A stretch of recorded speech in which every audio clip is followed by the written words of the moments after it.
Season 51, War number 5, and here we are matched against Matrix. The bands are Angela, Crossbones, Maestro, Odin, and Moleman. And to start off the war, we're going to be taking it with Dani, Moonstar, Tigra, and Gladiator. And Dani Moonstar is just for one fight, Tigra is just for one fight, so we have a lot more Gladiator action for this one. And Dani is going to start here against this Mantis on node 3. Mantis does not benefit from any of the nodes here, so it's largely just a pick your favorite mutant kind of thing for this Mantis, and then we go in, and then, yeah, it's a really good time. So, I activate a bunch of Cosmic Power Backs and stuff just to prepare myself for the Gladiator fights ahead, and now that that's active, we can just clear all of my path fights really quick. And again, this Mantis is really easy. We just kind of get to the SP2 with our 5 and 5 of Neural Arrows and Prowesses, drop the SP2, and we get only one crit, but that's really all we need because the Neuro Shocks just finished the job, and then we full health that Mantis right there. So, really nice, solid one-fighter from Dani, so glad I got to take her to war finally. It's been a long time. So next up we're going to be fighting Cap Sam on node 12 with Gladiator, and if you watched my last war video, I used a Power Start 1 for the fights on Path 3 Section 1, and that was a mistake. I didn't actually need them, so I kind of wasted a Power Start 1 boost that I might have needed later in the season. So you're going to see me not have one here against this Cap Sam, and it's going to be perfectly fine without it because we only needed the Power Start 1 for stuff in Section 2 because we need to have that Vigilance uptime at all times. Here against Cap Sam, we don't need the Vigilance uptime 100%. We just need to be able to be Power Burn immune, and that is something that Gladiator is. So you're not going to see me use the heavy attack to knock him down because then I would get the special lock on me. Even though I would be doing more damage on an SP2 if I have the unblockable, I just can't afford to have that because of the fact that I really need to just get the special thrown in general, and the special lock would prevent me from doing that. So next up we move into Section 2, also on Path 3 of course, and we're going to start off against this Phantoman, and this is why I need Power Start 1s, because the whole goal of this fight is just to keep that Vigilance up, and of course the Vigilance is going to make it to where he can't gain armor ups, and that is literally just how you win this fight. It's just make sure he doesn't have armor ups, and then there's like no threat. So here I'm baiting a heavy attack, I drop the SP2, and then we get that Vigilance back. Power Backs is going to let me cycle it a little bit. And yeah, the fight's basically over at this point because we have the Vigilance, so again, he can't gain the armor ups. And I'm just blocking the SP2, mostly for safety, even though I know the deck's quite confidently on the off chance I mess it up.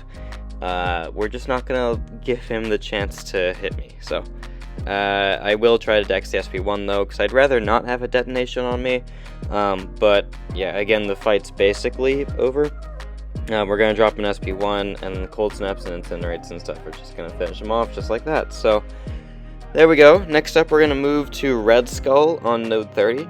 And in theory, this fight should be as simple, if not simpler, than the Phant fight. However, I mess up really badly in this fight, and it's not going to be very pretty.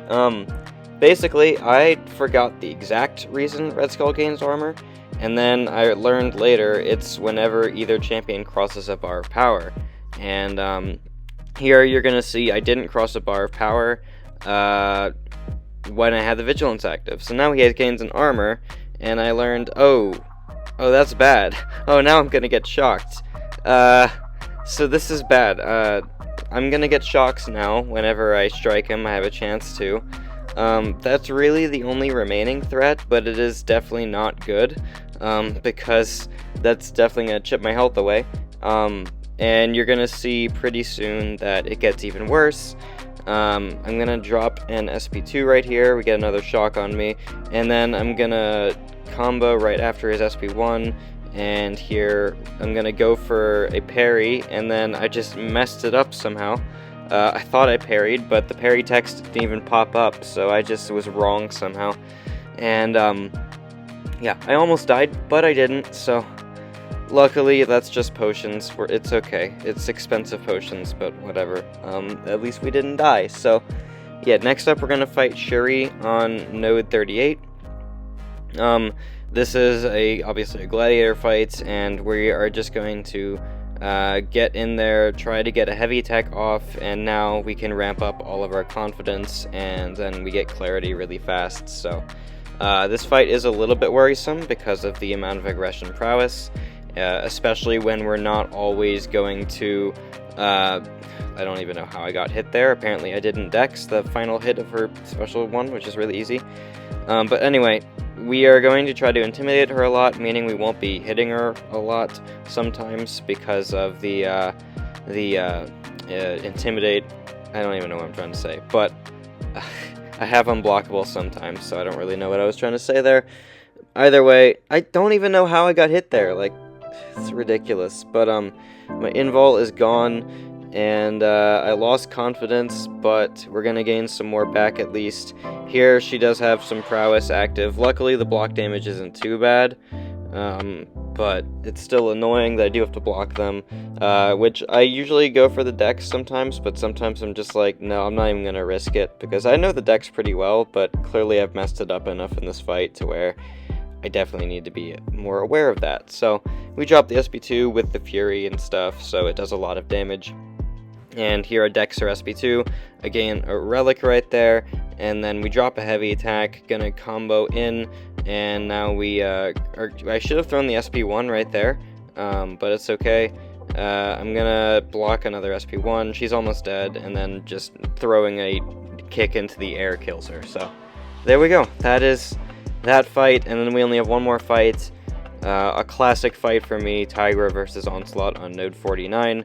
If everything goes well, this fight ends in 35 seconds.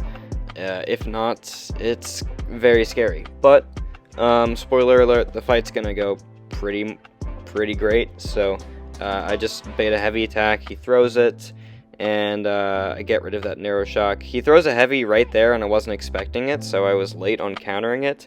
But that's the only problem in this fight. Everything else just goes really well. Oh, right, that too. He decks me, which is great, but it's okay. I just need to bait one more heavy attack, and then he's dead because we have an SP2 coming, and then an SP1 directly after it. So, yeah, there we go. SP1 finishes the job, and then my war is over. So, we did end up winning this war by quite a bit. They gave a bunch of deaths early, and then once we finished the map and they realized that we couldn't really finish it, they did a bunch of unboosted fights. So that's why the defender kill for Matrix is so high. Yeah, a lot of the fights at the end of their war were unboosted, but anyway, that is going to put us at 3-2 on the season, so definitely pretty good. Could be better, but it's still pretty good.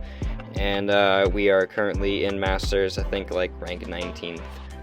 So, like, 19th Alliance in the world, I mean. So, definitely take it. Our goal is just to finish Masters once again. Top 10 would be great, but we just want to hit that Masters goal once again. So, thank you guys so much for watching. Hope you enjoyed the video, and I'll see you in the next one.